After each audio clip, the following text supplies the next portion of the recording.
السلام عليكم ورحمة الله وبركاته. وعليكم السلام ورحمة الله وبركاته. حامدا ومصليا ومسلما أما بعد، فأعوذ بالله من الشيطان الرجيم. بسم الله الرحمن الرحيم. تعاونوا على البر والتقوى ولا تعاونوا على الإثم والعدوان. কুতুবপুর 7 নং ওয়ার্ড, 6 নং ওয়ার্ড শান্তিনিবাস ইউনিটের আজকের উঠান বৈঠকের সম্মানিত সভাপতি উপস্থিত আছেন নারায়ণগঞ্জ জেলা ইসলামী আন্দোলনের সংগ্রামী সেক্রেটারি জেনারেল জনাব জাহাঙ্গীর কবির। উপস্থিত আছেন নারায়ণগঞ্জ জেলার ইসলাম আন্দোলনের সংগ্রামী উপদেষ্টা হাসান শরীফ, মৌলানা হাসান শরীফ সাহেব। উপস্থিত আছেন নারায়ণগঞ্জ জেলার যুব আন্দোলনের সংগ্রামী সভাপতি ভাই মামুনুর রশিদ। উপস্থিত আছেন জাতীয় ওলামা মাশায়েখ পরিষদের কেন্দ্রীয় দায়িত্বশীল ও নারায়ণগঞ্জ জেলার সংগ্রামী সহসভাপতি মুফতি জহির হোসেন কাসেমি, অন্যান্য নেতৃবৃন্দ। আর বাইকের লোক কই? আজকে উঠান বৈঠকে লম্বা কথা বলবো না, সংক্ষিপ্ত 2-4টা কথা বলে আপনাদের কাছ থেকে বিদায় নেব।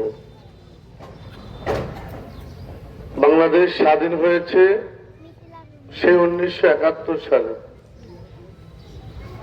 প্রায় 55 বছর চলছে। এই 55 বছরে বাংলাদেশে বিগত সময়ে 12টা নির্বাচন হয়েছে। 12টা নির্বাচনে বাংলাদেশের মানুষ ভোট দিয়েছেন, কখনো ভোট দিতে পারেননি। যেভাবেই হোক বাংলাদেশের সংসদ বসেছে 12 বার এবং সংসদ সদস্য নির্বাচিত হয়েছেন 12 বার।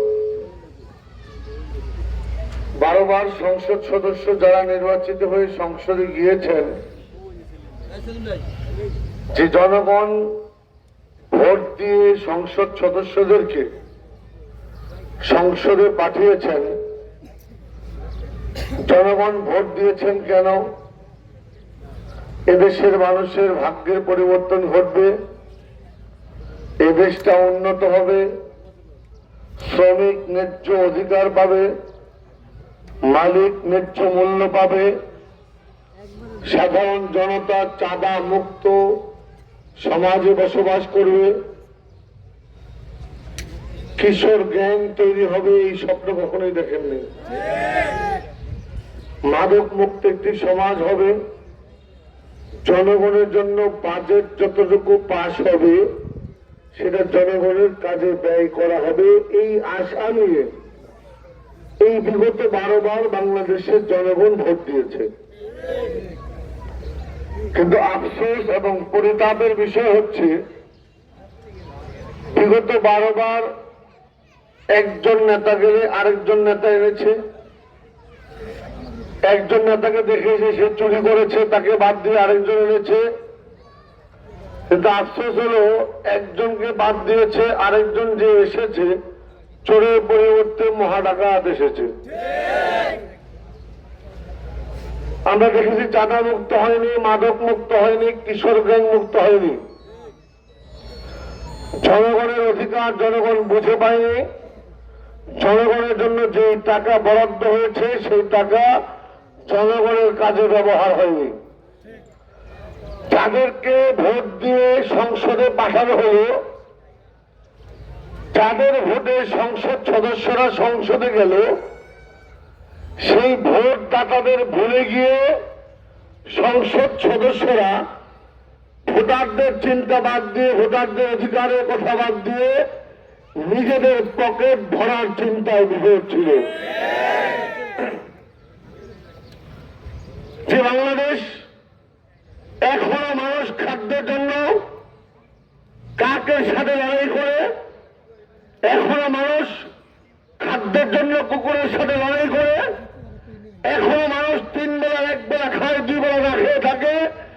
সে দেশের মন্ত্রী এমপিদের কি করে বেগম পাড়া তৈরি হয়, সে দেশের মন্ত্রী এমপিদের কি করে দুবাইতে বড় বড় প্রাসাদ হয়, আমার বুঝে আসে না। এই জন্য আমাদের দেশের নেতাদাই আমরা মনে করি না, না, আমাদের দেশে কোন নেতা দায়ী না, বরঞ্চ দায়ী আমরা যারা ভোট দিয়েছি।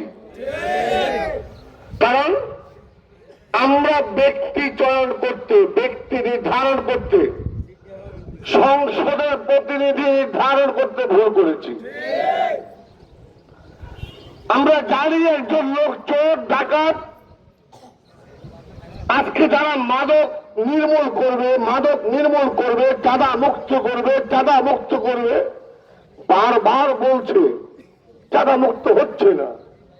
মাদক নির্মূল করবে, মাদক 0 টলারেন্স ঘোষণা করলো, কিন্তু মাদক দূর হচ্ছে না। এর কারণ কি? এর একটা মাত্র কারণ, চাঁদা মুক্ত যিনি বারবার করবেন বলছেন, সে নিজেই চাঁদাবাজদেরকে ছত্রছায়া দিয়ে পালন করছে। মাদক মুক্ত যিনি করবেন বলছেন, তিনি মাদক ব্যবসায়ীকে পালছেন, পাশাপাশি তার থেকে মাস গেলে মাস ওয়ারা নিচ্ছেন। যে চাঁদাবাজ পালেন, যাদের ছত্রছায়ায় চাঁদাবাজ থাকে, আপনারা প্রশ্ন করতে পারেন কিভাবে বলেন আপনি যে আমাদের বিগত নেতারা চাঁদাবাজ পালছে?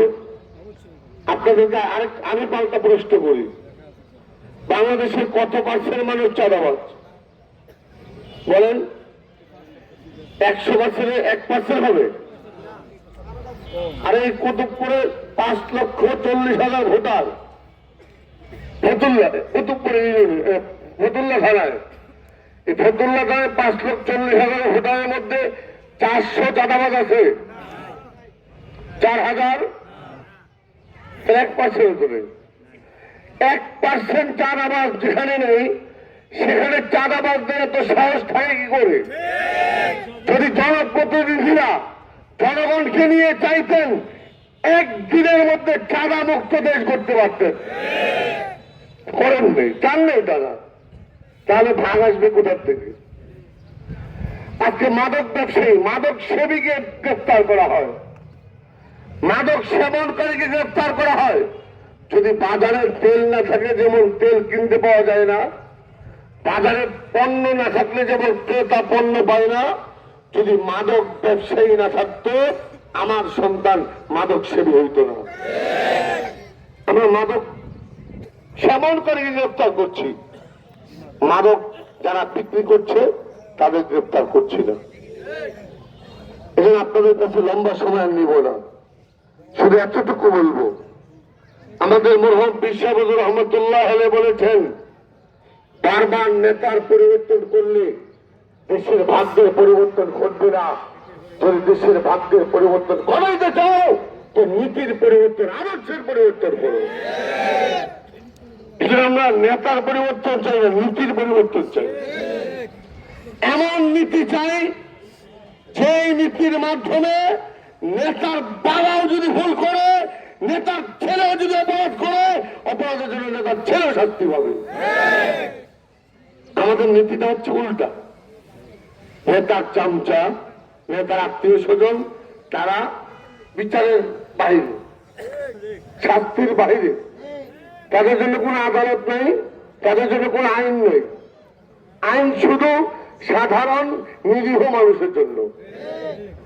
আরেকটা বিষয় সংক্ষেপে শেষ করছি, সেটা হলো, আমরা যারা বলি শরীয়ত আইন চাই, আসলে শরীয়ত আইন শুনলে আমাদের অনেক মা বোন, অনেক ভাই যারা বর্তমান আধুনিক শিক্ষায় শিক্ষিত, তারা ভয় পেয়ে যায় যে শরীয়ত আইন আসলে কি যেন হবে, কি যেন হবে। কারণ এটা তো কখনো দেখাই নেই, কখনো আমরা দেখিনি। হঠাৎ একটা নতুন জিনিস শুনতেছি, কি এটা? আমাদের মাথার মধ্যে ইংরেজরা একমাত্র ইংরেজি সেই সভ্যতা ঢুকিয়ে দিয়ে গেছে। কিন্তু শরীয়ত আইন এ ভাই ওমর ভাই শরিয়া আইন বলতে আমরা কি বুঝি? শরিয়া আইন বলতে আমরা মনে করি যে আমার বোনকে, আমার মাকে, আমার মেয়েকে, আমার স্ত্রীকে বাধ্যতামূলক বোরকা পরাবে, বোরকা পরিবে হতে হবে। আমার বোনকে, আমার মাকে, আমার মেয়েকে আর ঘর থেকে বের হতে দিবে না, বাড়িটাকে জেলখানা বানাবে, যেটা তসলিমা নাসরিন বলে গিয়েছে। তসলিমা নাসরিনের বক্তব্য এটাই ছিল যে শরিয়া আইন আসলে মেয়েদেরকে আর কোনো কিছু করতে দিবে না। বরঞ্চ আপনি কি মনে করেন বাস্তবতা এটা? না, লা ইকরাহা ফিদ্দিন, ইসলাম কারো উপর চাপায় দেওয়ার বিষয় নয়। যদি ইসলাম চাপায় দেওয়ার বিষয় হতো তাহলে বিগত শত শত বছর সুলতান মাহমুদ গজনবী, বাদশাহ আলমগীর, বাদশাহ শাহজাহান, বাংলাদেশের নবাব সিরাজউদ্দৌলা পর্যন্ত যারা শাসন করেছে সবাই মুসলমান ছিল। এই মুসলিম শাসকরা যদি ইসলাম চাপিয়ে দিত, ভারত উপমহাদেশে একজন হিন্দু খুঁজে পাওয়া যেত না। ইসলাম চাপিয়ে দেওয়ার বিষয় নয়। শরিয়া আইন আসলে কি হবে শোনেন। শরিয়া আইন হলে আমার বোন, আমার মা, আমার মেয়ে যে পোশাকই চলুক না কেন, শত পুরুষের মাঝখান দিয়ে হেঁটে যাবে, কোন শকুন আমার বোনের দিকে তাকাবে না।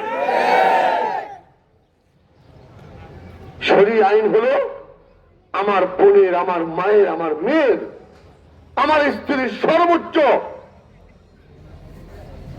তাকে সর্বোচ্চ নিরাপত্তা দিবে। বাংলাদেশে একজন ধর্ষিতার বিচার হয় না, আমাদের জাহাঙ্গীর সাহেব বললেন। একজন ধর্ষিতা তার বিচার পেতে পেতে 15 বছর সময় লাগে, 10 বছর সময় লাগে, আদালতে ঘুরতে ঘুরতে জুতে ক্ষয় হয়ে যায়। শরিয়া আইন হলো যিনি ধর্ষণ করেছেন প্রমাণ করো, প্রমাণ হয়েছে, এবার পাগলা বাজারে লক্ষ জনতার সামনে তার বিচার করো। আগামী 10 বছর একটা বিচার হলে আর কেউ ধর্ষণ এর চিন্তা মাথায় আনতে পারবে না। এটা শরিয়া আইন। শরিয়া আইন কি? মানে মাদক ব্যবসা, চাঁদাবাজ যদি নেতার ছেলেও হয়, অন্যের জন্য যে আইন নেতার ছেলের জন্য সে আইন। এজন্য কথা লম্বা করবো না, আপনাদের গায়ে একটু আগুন ধরানো দরকার। বাংলাদেশে কোন একটা দল বলেছিলেন 1% ভোট নেই। কাকে বলেছিলেন আপনারা শুনেছেন কিনা আমি জানি না, বলা দরকার নেই। আমরা কেন্দ্রীয় অফিসে একদিন আলোচনা করতেছিলাম রাত্রিবেলা, যে কথাটা শুনলে আমাদের কর্মীদের মধ্যে আগুন ধরে যাবে, কিন্তু আমি সেই আগুনটা দেখতে পাচ্ছি না। আমাদের নেতাদেরকে অপমান করার চেষ্টা করা হয়েছে। এজন্য আপনাদেরকে বলি, আগুন ধরান শরীরের মধ্যে, ওনাদের দেখিয়ে দেন ইসলামী আন্দোলনের ভোট কত পাচ্ছেন, ওনাদের দেখিয়ে দেওয়া দরকার। সর্বশেষ কথা, ভোট কেন্দ্র পাহারা দেবেন।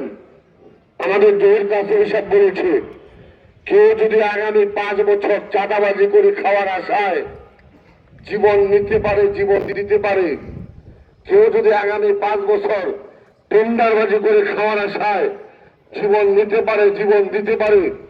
কেউ যদি আগামী 5 বছর মাদক ব্যবসা করে খাওয়ার আশায় জীবন দিতে পারে, জীবন নিতে পারে।